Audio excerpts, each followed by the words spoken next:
Welcome to Chillin' 101. We hope this video helps. You start by confirming prerequisites.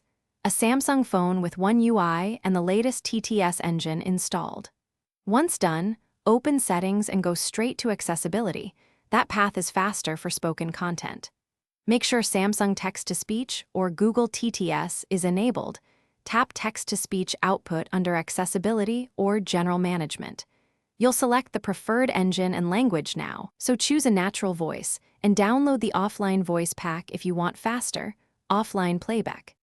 Now configure the voice and fine-tune playback.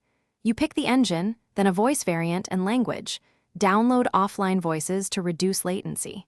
Next, adjust speech rate and pitch, slightly slower for clarity, higher pitch for better distinction.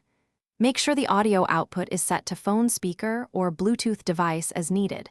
Once configured, tap the sample button to hear the voice, and enable Select to Speak in Accessibility so you can highlight text in apps and have it read aloud.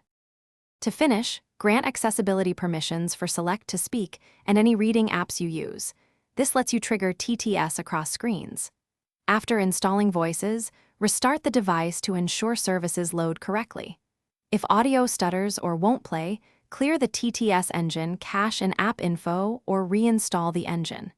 If quality or timing remains poor, switch engines.